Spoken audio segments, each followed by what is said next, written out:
Hi, everyone, and welcome. I'm Kathy Roth-Duquet, co-founder and CEO of Blue Star Families. My husband served 30 years in the U.S. Marine Corps.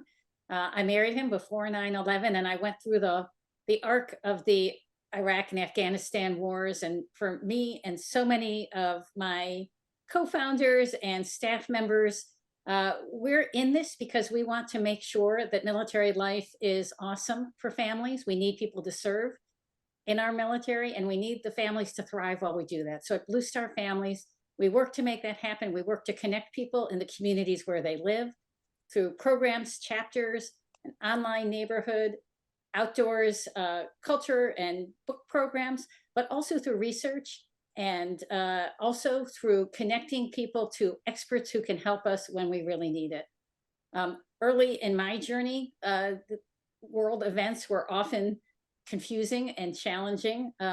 We are all committed to bringing the leaders, our national leaders, to speak to us directly, to answer our questions. All is part of helping make us stronger and more able to serve, more able to do the job we have for this country. I'm tremendously grateful for the folks and the partners who are with us here today to have this conversation. I'm grateful to the White Oak Collaborative, a cross-sector collaborative of nonprofits, government partners, and foundations working to support military families, the National Security Council from the White House, and the Department of Defense, who are here to bring experts to answer your questions. Throughout this town hall, you can engage with us directly on the chat, ask your questions, share your thoughts and concerns. We have folks on hand who can answer you directly, and I'll be taking a set of those questions and asking our experts directly. And we'll be replaying this video several times. So if you can't stay for the whole time, or if you have friends who are missing this, you'll be able to check in on it later. I'd also like to thank our friends from the Anti-Defamation League who are providing resources and support to help make this a safe conversation for everyone. I'm delighted to get us started today with a very special message from a very special friend of military families, Secretary of Defense Lloyd Austin. He's taken time out of his very busy schedule to be with us today, and we're so grateful.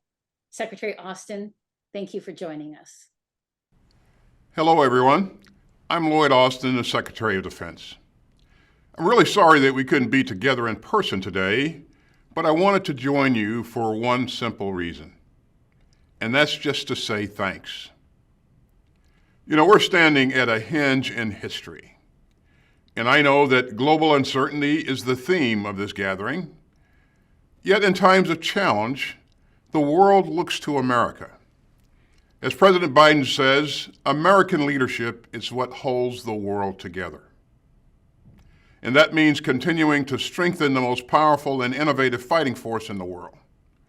And we can do that because we have the strongest team in the world. And it's not just because of our brave troops around the world, it's also because of our outstanding military families. You serve right alongside your loved ones, and you bear all the stress and strain of the home front, especially in challenging times. And so we are forever grateful. You know, during my 41 years in uniform, I saw how much our military families give over and over and over again. So taking care of people is a top priority for the Department of Defense and for me personally. Last year, we secured a 4.6% pay raise for our troops, and that's the largest pay raise in 2 decades. We've made moves a little easier. We're making high-quality child care more affordable, and we're helping military spouses pursue their own careers. You know, I'm really proud of what we've done, but we're going to keep pushing to do more because we are determined to do right by our troops and by all of you. So from the bottom of my heart, thanks for everything that you do to keep America safe. And God bless you and your families.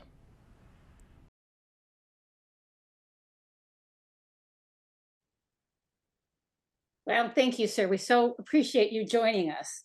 And now I am very excited to introduce Admiral John Kirby and Jason Israel of the NSC. Admiral Kirby, you know him from NBC, ABC, CBS, MSNBC, and Fox. We are so delighted to have you with us today. And Jason Israel has been a long friend of Blue Star families and of military and veteran serving organizations across the state. We know you all are very busy, so thank you for spending some time with our members today to answer questions and for folks across the spectrum. So without further ado, I'm going to jump right in because we have a lot of questions for you. And I'll let you just answer them. And I think the first one that we've really been getting from a lot of folks is, it feels like things are getting a lot more volatile right now. We're entering a different period. Would you agree with that? Is that an accurate assessment? Oh, absolutely. I think the president talks about this time as an inflection point. And it really doesn't matter. You pick the place on the globe, and there's some pretty historic change going on. Obviously, Europe, the security landscape there has changed as a result of this 2 years of war in Ukraine. Certainly the Middle East and everything that we're going through there, and the Indo-Pacific, rising tensions with China, and the work we've done to try to build up our alliances and partnerships, and even in the Southern Hemisphere. I mean, this week, the Homeland Security Advisor, Liz Sherwood-Randall, is in Mexico right now, talking to Mexican counterparts about the challenges of the historic level of migration. More people on the move in this hemisphere since World War II. And our Deputy National Security Advisor just came back from Colombia. So, I mean, there is an awful lot going on, and but there's no need to be, while we certainly have to be vigilant, we shouldn't be afraid. All of these challenges can be answered, all of them can be met. And in the president's view, the best way to do that is make sure our troops and their families have what they need. Same for our diplomats in the State Department, but also making sure that we are working by, through, and with a vast network of alliances and partnerships that no other nation on the face of the earth can match. I'm going to ask you a follow-on question to that, Admiral Kirby. A lot of military families, as you know, 70% aren't on base, they're in the communities. Sometimes we find ourselves a bit of ambassadors in our community. I know when my husband was going to Afghanistan, people would say to me, why are we still in Afghanistan? You know, frankly, when we were deployed, when we were stationed in Europe, people said, why are we in Europe? I think maybe people know the answer to that a little more than they did. But what do you think is the short answer when folks like us are in our communities and people say, why are we in Jordan? What's the answer that we give? The one line I used to use, because like Jason, I'm sure, you know, he got these same questions I did when we lived off base. I would always say, look, sometimes you defend our interests at home best by defending them overseas. Yeah. It matters being over there. Not because you want the fight on somebody else's soil. Of course, you don't want it on anybody's soil, but you can't shape all these events that we just talked about, the inflection point that we're in. Now, all this turbulence overseas, you can't address it if you're not over there, if there's not a presence, if you're not willing to have skin in the game in countries overseas to try to shape events, to try to shape the decisions of foreign leaders, be they friend or foe. So again, I think best answer is, you know, we can defend our interests best at home by being overseas. I think that's super, and I appreciate that. And this next question, I think, leads right into that. I think, you know, we're all grieving the loss of William Rivers, Kennedy Sanders, Breonna Moffett, our reservists who were lost in Jordan. I remember at the beginning of the Iraq and Afghanistan war that it took us a little while to learn about up-armoring vehicles, putting the armor underneath, right? Are there some lessons for force protection that we're getting now, or is it really nothing new? No, absolutely. And thank you, Kathy. And thanks for having John and I, and for that very important question. And look, this past week has been hard, losing Breonna, losing William, losing Kennedy. We're just, as we look at the lessons, which we're looking at very closely, and particularly U.S. Central Command, I'll take a step back over the last couple of years. Unmanned aerial systems, not completely new, but the rapid innovation that we see from them is something that is on the very top of the President and the Secretary of Defense's mind. They have some of the smartest minds looking at our counter unmanned aerial systems processes and technology, and we are rapidly being able to close sort of the issues that we've had with defenses anywhere in this last couple of years, and nothing faster and more important than over the past week. So absolutely. And I would just say broader, look, there's no question. This is a very dangerous time in the Middle East, but the president and all the guidance that we have from him is to make sure that we do absolutely everything that we can to defend American troops and our allies and our interests, and we'll continue to do that. So yes, just a very somber time, but also recognizing that we can learn the lesson, we can take these lessons, apply them quickly, and make our troops that much safer. Thank you. We're hearing, a lot of our military families, they're young. Our members 27 to 34 in general. For many of them, this is their first experience with active combat, or the potential for that in some cases, with the deployments, particularly with the Navy being extended. So I guess questions are, what message, can you offer those folks experiencing this for the first time? Well, I know that John has views on this as well. And, there's nothing better than quoting the president here, where he says that our service members are the steel spine of this country. I mean, just absolutely counted on for everything, for us to be the foundation for us and what we're doing both domestically and overseas to secure for security and stability. And that, regardless of when you're in the military, how young or old you are, that has unchanged. And that sentiment is right here from president on down through the staff here, and then we continue to and so my message is that is unchanged, and we can't say it enough.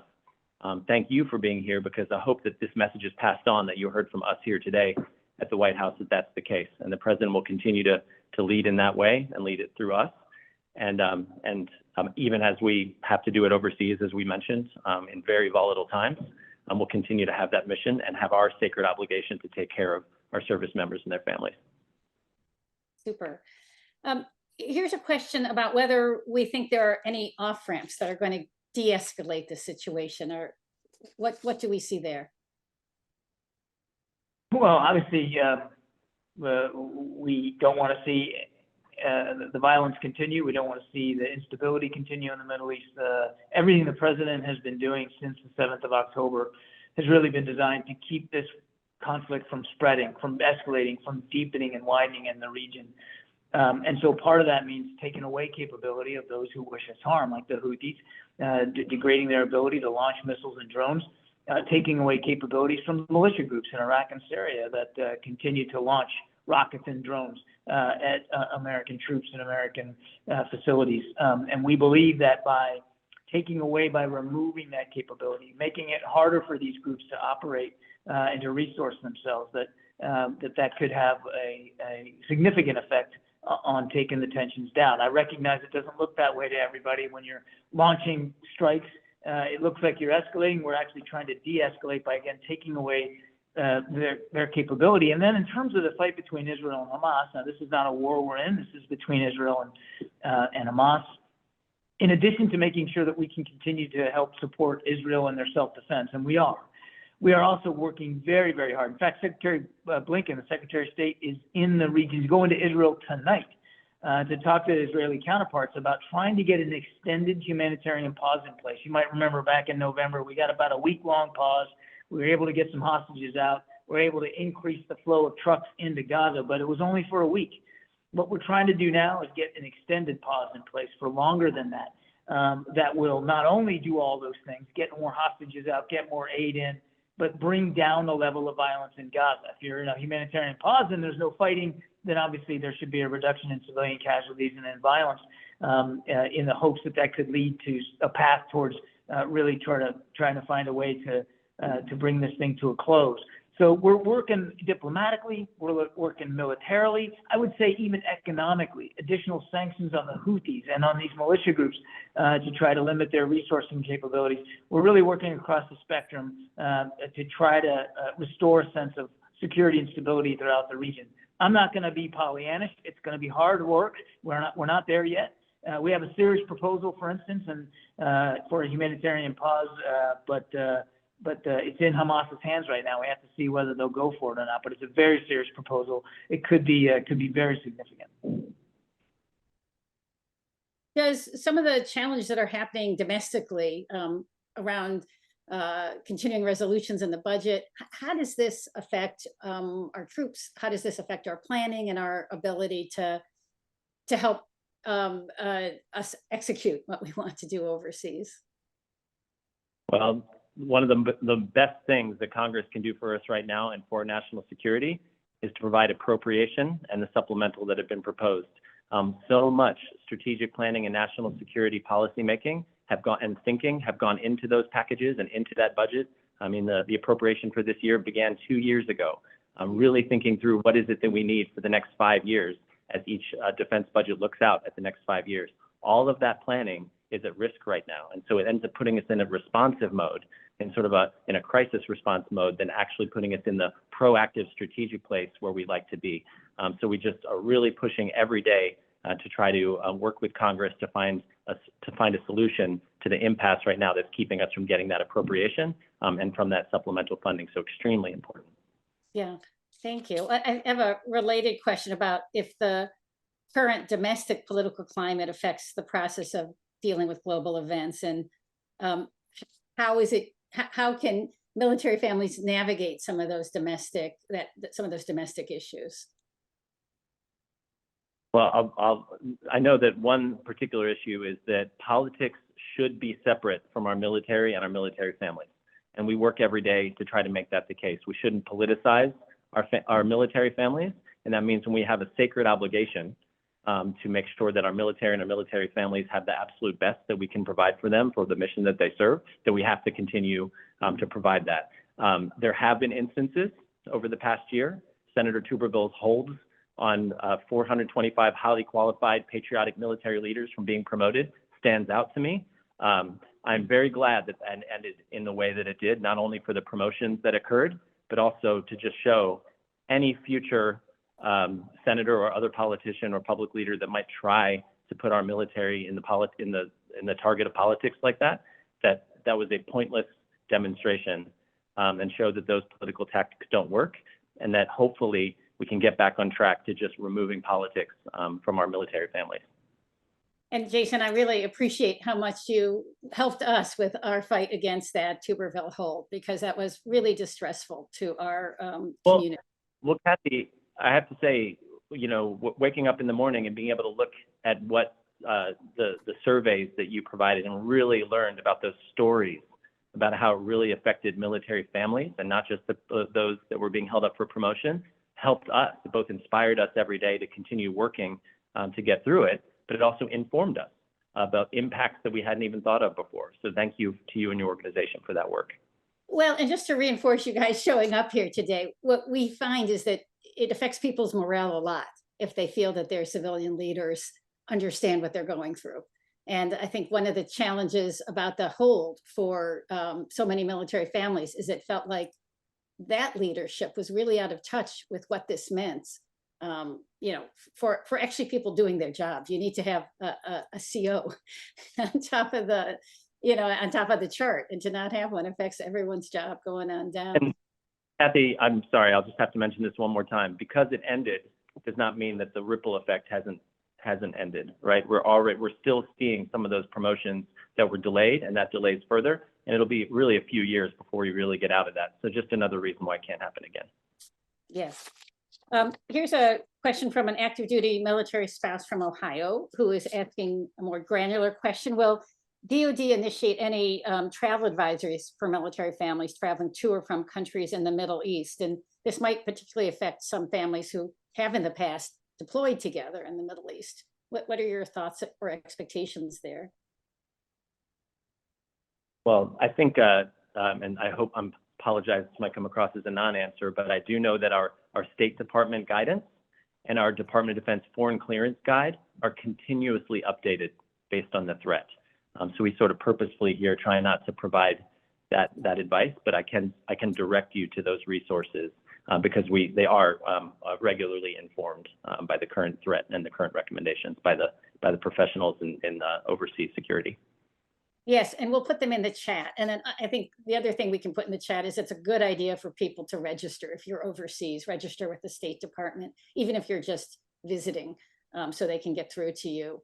Are there concrete plans in place to address the humanitarian crisis in Gaza, in addition to what we're currently doing during the conflict? And perhaps that would be plans for after the fact, or even while it's going on.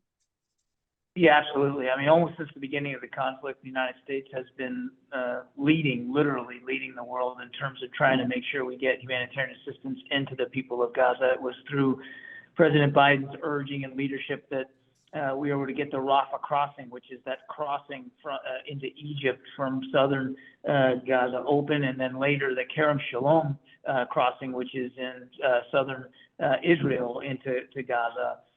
We have also worked really, really hard with the UN and with other aid organizations to try to increase the flow of trucks, food, water, medicine, and we pushed hard, sometimes very hard, particularly with our Israeli counterparts, on the need for fuel, for cooking fuel, just for people to be able to eat and to warm themselves. So we've really been leading the world on that. And back to my earlier answer, one of the reasons this potential deal that we have a framework for is so important. If we can get an extended pause, it will give us the opportunity, when there's no fighting, to get more aid, more trucks, more assistance into the people of Gaza. That's critically important. And I recognize that that now there's some concerns about UNRWA, the UN Relief and Works Agency. They're investigating some reports that some of their employees actually participated in the October 7th attacks, which is just an egregious allegation. I know they're taking it seriously. In this bipartisan legislation that Jason talked about, on the Senate side, they've suspended all funding for UNRWA, which means that we're going to have to, and we will, figure out how to work with other agencies like the World Food Program, for instance, or UNICEF, to make sure that humanitarian aid and assistance keeps getting in. I'll tell you, this has been a priority for the president really since the very beginning, to make sure that the people of Gaza, the innocent people of Gaza, who didn't ask for this war, don't have to suffer any more than they already are. And they are suffering. We know food and water particularly are really in short supply. So we're going to work this around the clock. And like I said, Secretary Blinken is over there right now, in fact, heading to Tel Aviv tonight. And I know that this will be right on the top of his agenda. We have a question about, I think Jewish people, Muslim folks in America are feeling a little more vulnerable right now. Are we seeing any concern about rising anti-Semitism or Islamophobia in military units or in military communities? Are we seeing that within the force?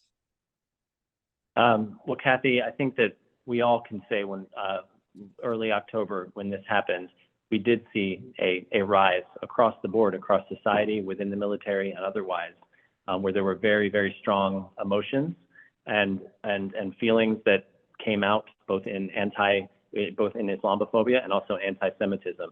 And from the very beginning, the president has tried to encourage, both within the government and otherwise, and also within the force, to convene small groups to have discussion, to really try to communicate and exchange views. And that has turned out to be an excellent formula to try to put people's views in front of one another in order to improve understanding.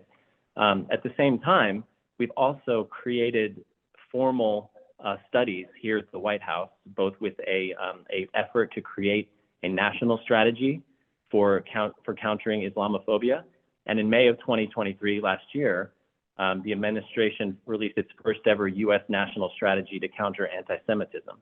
That included over 100 new actions that the administration is taking to raise awareness of the anti-Semitism, its threats to American democracy, protect Jewish communities, preserve normalization of anti-Semitism, and build cross-community solidarity. And again, we are now working also toward a process where we can really understand the roots of Islamophobia and can do the same there. So both from the personal level and that sort of small group convening to exchange views, which we all know is so important, all the way to understanding the roots and creating a national strategy. The only other thing I'd add is we've also made sure there's connective tissue in place between the intelligence community and federal law enforcement and state and local authorities, so that we're doing better at sharing information about perceived threats or possible threats, so that we can better address them, forward them before they happen, and certainly be able to respond more efficiently. But the president made it clear that at the federal level, we are going to watch this very, very closely and be in very, very close touch with the local authorities. I just like to say on a personal note, I'm very proud of our military and our government and our country for the amount of support I think there have been to vulnerable populations around this. I have 4 grandparents who all, fled persecution in the old country. And for generations back, there was no civil protection and there weren't a lot of neighbors standing up. And I'm seeing just really beautiful work. And I really don't think a country in the world has ever been as supportive of its minority populations as this one has, especially now. So wonderful. I do have a service member from New Jersey asking, is there a way that we can lead as military family members as the nation itself works to combat anti-Semitism and Islamophobia in civilian communities? Is there a role for us, or do we just stick with our own community? And that's maybe a little outside your purview, but it is a question that came in. I think it's a great question, and that I would love to ask, I know we don't have the time to ask every participant on here because I think they have those views. I would just state that, back to the very first part of that question, which I have, is leading by example. If everybody on this call kind of understood with the empathy that question was even asked, I think it'd take us a long way. So I think 2 things, and it's cliche, but it's true. If you see something, say something. Because living out in town, you may pick up on things that state and local authorities aren't going to pick up on. So don't be bashful about raising things to appropriate authorities. I'm not talking about getting yourself in trouble or getting yourself hurt, but if you have a sense that something is happening that doesn't look right, doesn't feel right, report it up. Make sure that state and local authorities, law enforcement are aware of it. Number 2, tell your story. You just said yourself you had grandparents who fled persecution. There's a great book about the Vietnam War written by a guy named Michael Herr called Dispatches. And I won't go into it more, but he says at the end of the book, even war stories are nothing more than stories about people. And every member of the military community, I'm sure some of them do have war stories, but they have stories. They have relatable stories about their own background and their own experiences. And the more we tell our stories, the more we talk to people outside the lifelines, the better I think we'll all be, not just in terms of helping bring down the level of hate and the threat from hate, but also increase the knowledge and appreciation and understanding of the American people, those who aren't serving, who aren't Blue Star families, in what we do and why what we do matters to us. With an all-volunteer force and such a small percentage of the population serving, if we don't get out there and talk about ourselves, be relatable, and communicate with communities, then we run the risk of really becoming very insular. We're already a very family business. I guarantee if you go to the Pentagon today and you pick 10 random folks in uniform, I'll guarantee you that 9 out of that 10, if not all 10, will tell you they had a family member who is serving or has served, and that's a wonderful thing. We're all proud of that. But if we don't get out there and engage, write op-eds, give local speeches at the Chamber of Commerce, sign up to volunteer at events, whether it's blood drives or anything else, or in your hometown. And talk about yourself and your experience. Let them know who you are and what you've agreed to do, and sign up for the country. I think that'll go a long way to, again, it's really hard to hate somebody when you're looking at them eye to eye, and they're sharing their stories about their lives. It's really difficult to feel contempt to another human being when that human being is relating to you. I think that's amazing advice, and it's very, very motivating. I've kept you a little long. Can I ask you one more question? We've got one, and can we squeeze it in, do you think? Certainly, though I do recognize that some magnificent colleagues and experts are sitting there waiting, so I don't want to take anybody's time from them. But okay. Over to you, Kathy. So this is sort of a compound one. we know that there are some foreign agents on some of our social media sites that we need to be wary of. So both, any advice about that? And then on the flip side, where would you recommend that military families go to make sure they're getting up-to-date, accurate, unbiased information on global events?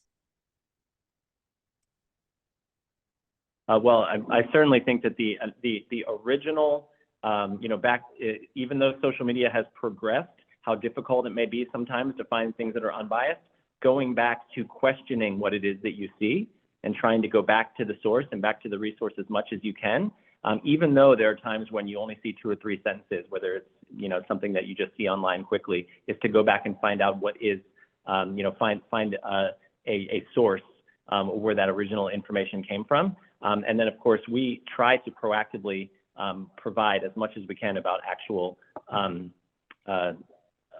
events that are ongoing here through our own messaging.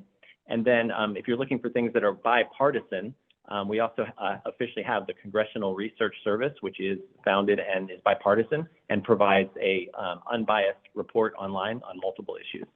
I would just add information, you should consider information like you consider nutrition. In your diet, you want a well-balanced diet. You want a well-balanced approach to news and information.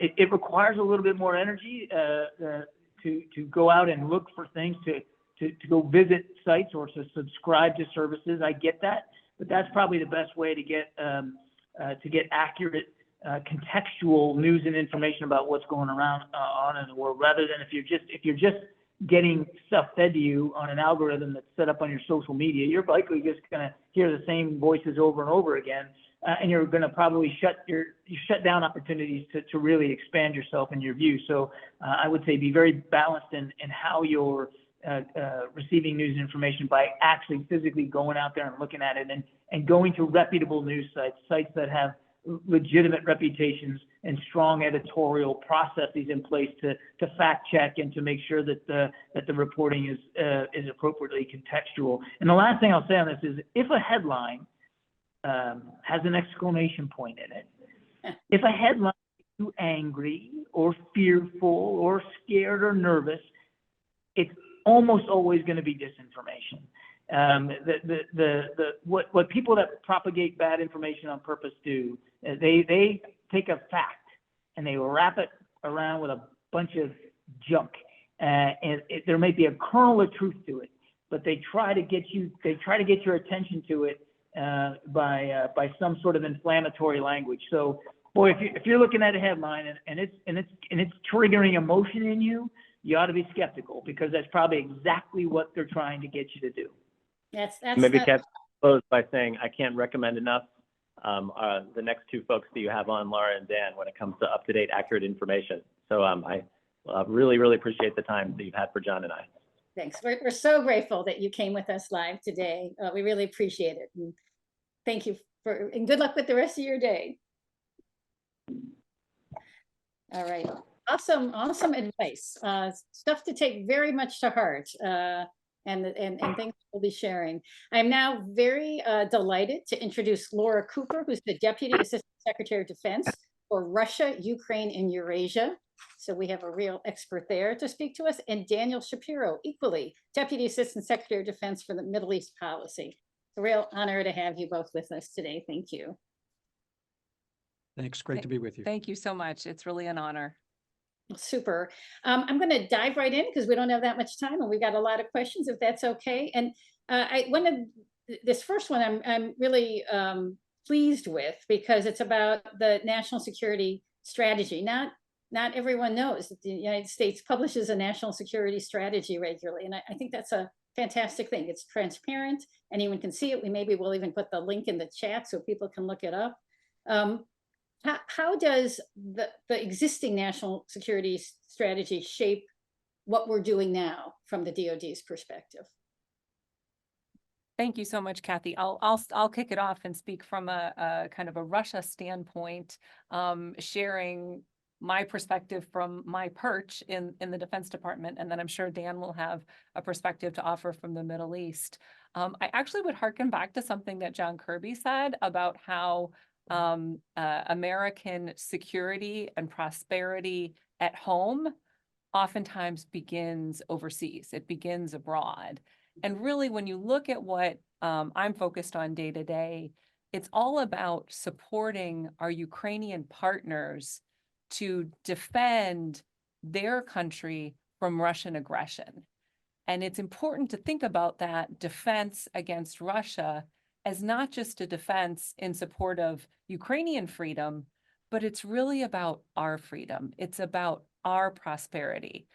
You earlier mentioned those military families that over the years have been stationed in Europe.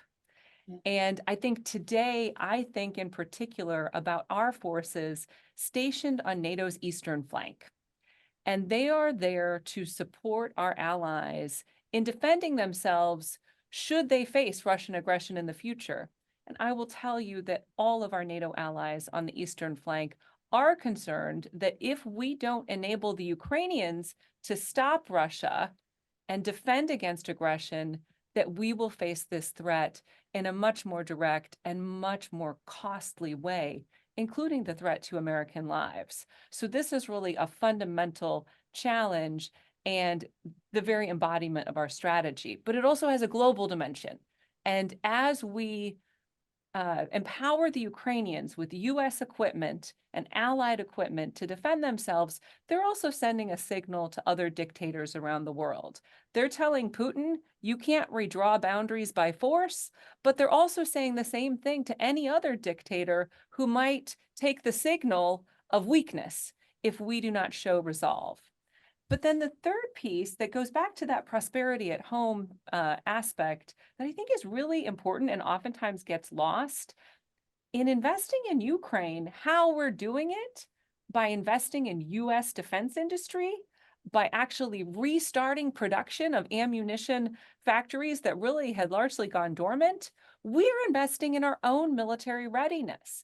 And the money that we're investing, it isn't, being sent overseas. For the largest part, it is being invested at home.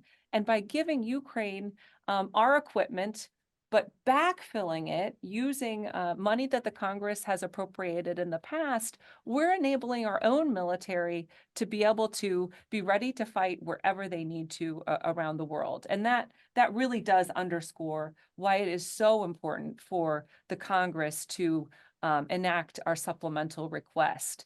We need it for Ukraine, we need it for global security, and we absolutely need it for our own military readiness. Yeah, I love that, Laura. These are big ideas, and they speak to why people set aside some of the rights of citizenship to serve. Right? We don't do it for our health. We do it because it's really thrilling to be involved with the country's mission, and I think you laid it out beautifully. Daniel, I wonder if you could speak to the Middle East and how that also feeds back into this national security strategy that our country has. Sure. Thanks, Kathy. Well, it's an honor to be with the Blue Star families today.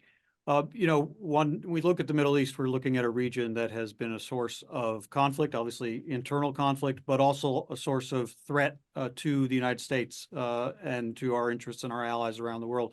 And we, of course, paid a dear price in blood and treasure over many years in dealing with the threats that emerge from the region. So what we have tried to do in this administration, and what the Department of Defense tries to do every day, is try to build a more peaceful and a more prosperous and a more integrated Middle East, both to help the lives of those who live there, but also to make us and our allies and our partners and even our homeland more secure. Now, that's hard to think about sometimes in the middle of a crisis as we're in, and of course we are in a deep crisis in this region. But the principles that we've outlined in the national security strategy and throughout this President Biden's administration are still relevant. These are principles of partnership, of deterrence, of diplomacy, of integration, and of promoting our values in the Middle East. And the Department of Defense and CENTCOM, Central Command, which is our military presence in the region, are really living those values and those principles every single day.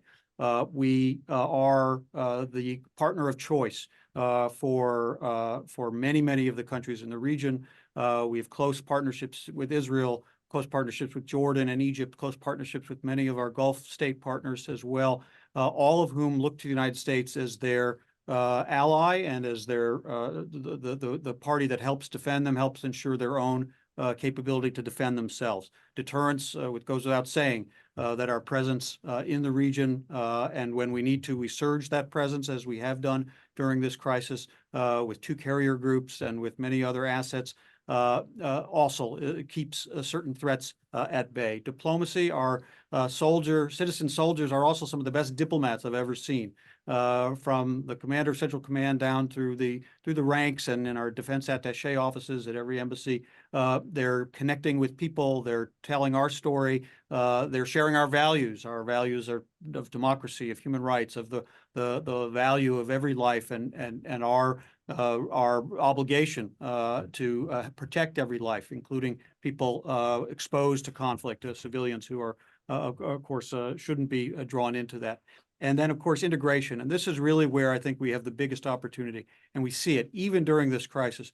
It was true well before the crisis, that building on the Abraham Accords, the opportunity for Israel and Arab states who have long been at odds with one another, but are now see themselves facing common threats from Iran, threats from the Iranian-backed militias in numerous countries, Lebanon, Syria, Iraq, Yemen, that pose a threat to them, to their people, to our partnerships, to our allies.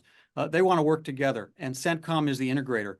Our integrated air and missile defenses, our work together on maritime security, have already paid dividends even during this crisis. And so, you know, a crisis is always a moment when you kind of test yourself and see if your strategy and if your values and if your principles are still relevant. They are very, very relevant. They are helping, as bad as this crisis is, we all know it's bad. Give us the tools to try to find off-ramps, to try to make sure our allies, Israel and our Arab partners, can defend themselves, to try to defend innocents in Gaza from being exposed to violence, and ensuring that their humanitarian needs are met, and that those partnerships that have been built in better times are sustained, activated, and then sustained through this crisis, and actually come out stronger on the other side. So we're pursuing that strategy every day, even as we deal with the real-time crisis. Dan, to follow up on that, we have a question about, to what degree does our military coordinate with the Israeli military? Are we directly working with them? Are we in the background? What's that look like, to the degree you can tell us? It's a long-standing principle of U.S. foreign policy that the United States stands very strongly with Israel, with its security against many threats it faces from many of its neighbors and groups around its borders, and its right to defend itself. But Israel has always taken a very strong principle that it will defend itself by itself. Now, there's a great deal of assistance that we provide. We provide it on an annual basis. There's a memorandum of understanding I actually worked on when I was the U.S. ambassador to Israel in a previous administration, to provide $3.8 billion a year to help Israel have its needs filled to defend itself. Particularly, it's a very, very strong agreement to help defend itself against rockets and missile attacks that it has faced now for many years. In this crisis, of course, we have been responsive and surged assistance of various kinds. And there's a literally daily conversation between the Israeli military and the U.S. military to ensure that what their needs are we can help meet them, but also to help give advice that they can take or not take, because they're our sovereign country, drawn from our own experience in fighting very difficult wars and against terrorist organizations and in difficult urban terrains, about how to conduct those campaigns in ways that are both effective in defeating enemies and protective of the rights of non-combatants. So there's a very, very mature and very, very active and very, very mutually beneficial dialogue that goes on between our militaries all the time.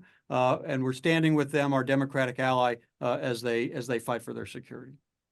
It's actually nice to hear about that level of coordination. It's good to hear it. And Laura, is that similar with Ukraine? Or Ukraine is kind of a younger country and maybe with a less developed military. Do they need more from us? Are we more involved in Ukraine, or how would you describe that? So I would actually, in terms of the needs, I would cite how formidable the Russian military is. This is a premier global military that is very strong, not just on land, but also in air and in the sea. So certainly Ukraine standing up to this massive military is a huge challenge. I would say that the other thing that's interesting about our relationship with Ukraine, the needs are great, but luckily we're not doing it by ourselves.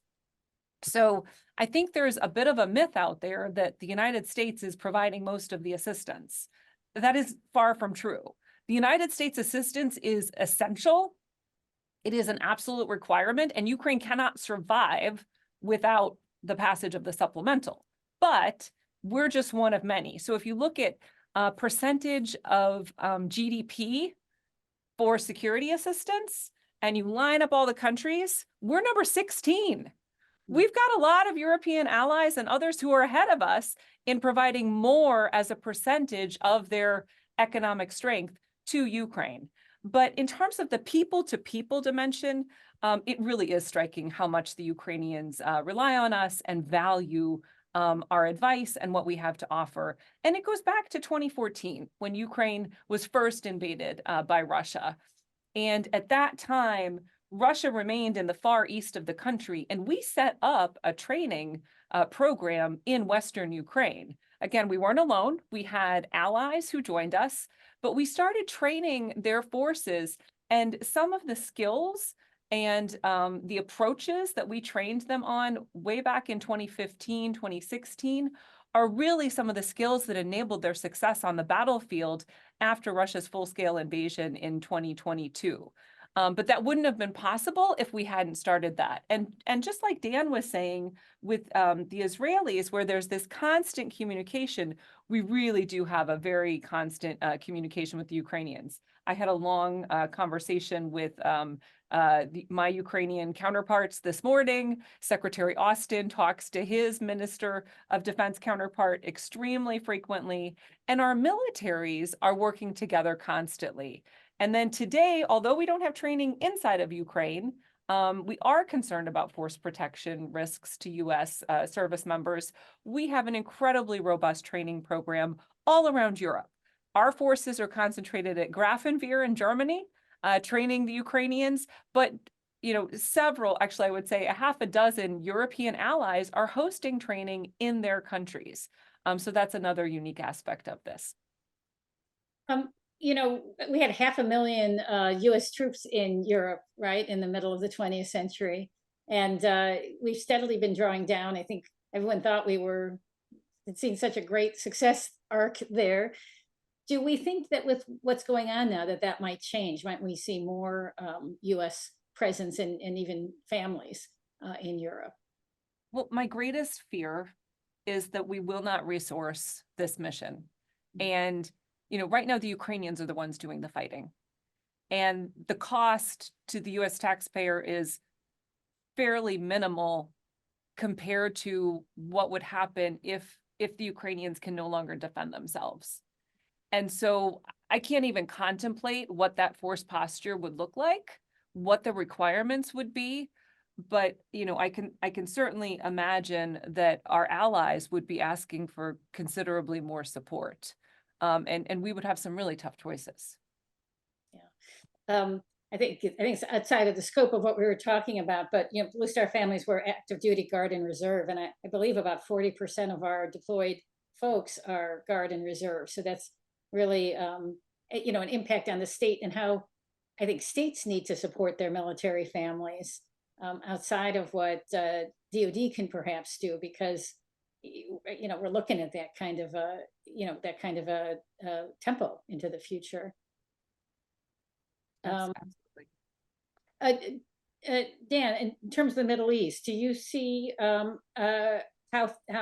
our relationships what's going on there might change our relationships in the future, and how that might have an effect on U.S. military, on deployments, on other kinds of engagements? Well, we're in a constant state of assessing the threats and building and assessing and evolving relationships in the region. Obviously, we've seen over many years the significant reduction of our forces in Iraq.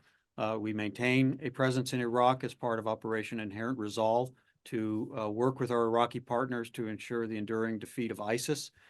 We have forces in Syria as well as part of the same Operation Inherent Resolve mission. We have forces in various locations around the Gulf, all designed to help ensure that this coalition of countries that are American allies and also partners with each other stand together and are stronger than the sum of their parts against the common threats that they and we face, particularly those posed by Iran and Iranian proxies. And that means we're able to make adjustments as the needs arise. Particularly, I draw everyone's attention to what's happening in the Red Sea right now. There's a terrorist organization in Yemen called the Houthis, certainly an ally and some degree maybe a proxy of Iran, that has decided that for its own reasons, it's going to undertake a campaign to try to shut down a very important maritime choke point, the Bab el-Mandeb Strait, by firing rockets and missiles and unmanned aerial systems at completely legitimate international shipping, at innocent mariners conducting the normal business of commerce. As a result, of course, of those threats, thousands and thousands of ships have been rerouted around that waterway and not going through the Suez Canal. Instead, they're going all the way around the southern coast of Africa. That's costing more money in fuel. That's costing higher insurance rates. That means everybody's pocketbooks is affected by the inflationary impacts as a result.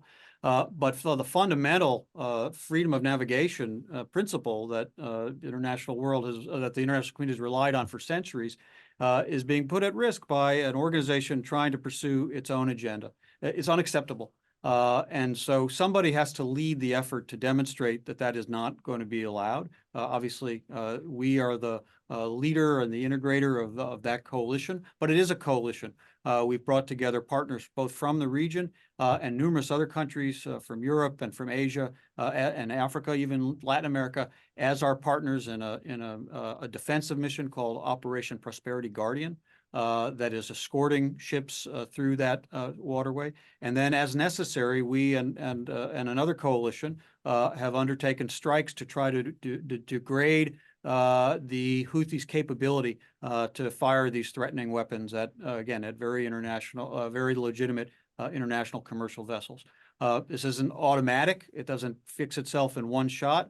We may have to sustain this effort for a time, but our ability to be there and be present and then pull together a coalition on fairly short notice is really a unique capability that we have, and obviously made possible by our excellent, outstanding service members who are present in the region. So we'll be present. The exact form will be present and may shift. The exact locations and numbers may shift according to needs and according to the evolving relationships we have. But our presence is critical to ensuring that our interests and those of our allies are protected, and that's what we're taking care of every single day.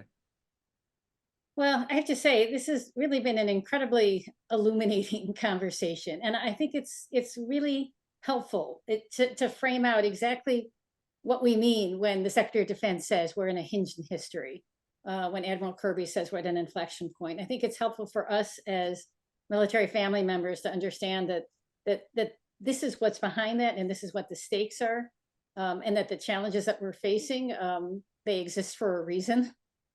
What we do is consequential. And I know you guys have very, very important things to do. So the fact that you're spending some time helping us see how we fit into this fight, and being ready for what comes, really means a lot. So thank you for being with us. We hope we might see you again at some point in the future. Absolutely. Thank you so much, Kathy. And to all the Blue Star families, thank you for what you do to support our country. We appreciate this opportunity. Thanks for everybody's service and sacrifice. Thank you. All right. Well, this was, I think, for me, a very gratifying conversation. It was a big arc for me when the war started in Iraq and Afghanistan, to understand what we were doing and why my family in particular was doing it, because we are all, after all, in the end, volunteers. We don't have to do this, any of us. And we don't have to have the ones that we love be at risk. We don't have to undergo a lot of the challenges that our families take on. But we do it because it really matters, because we have a very special country that makes a very big difference in the world. And somebody among all of us has to stand up and serve. That's what the founders decided in their wisdom. And that's what many of us do. So we at Blue Star Families are dedicated to walking with you in this journey, to try to make it as wonderful as it can be, because there are really great number of highs, and there's an awful lot of pride in this privilege of serving, and there's real challenges. This may all resolve itself wonderfully, and we can be proud of that. It may continue for some time, and we'll have to stay in the fight and encourage our neighbors. So I just want to thank you for joining us today. Please continue to communicate with us. Tell us what your questions are and your concerns. Tell us how we can help you on this journey and what you'd like to see next. Please join us in our digital neighborhood. It is a cyber secure space, unlike some media platforms. You can engage in a safe space to ask questions, get resources, connect with friends, and we also have a lot of fun giveaways. So we're all about the fun stuff too, don't forget that. When things get real, we are here for you. Please continue to reach out to us. We look forward to continuing these conversations. And once again, I'd like to thank all of our partners, the National Security Council, the Department of Defense, and the White Oak Collaborative, especially the Board of Oversight. Thank you everyone for joining us today. Goodbye.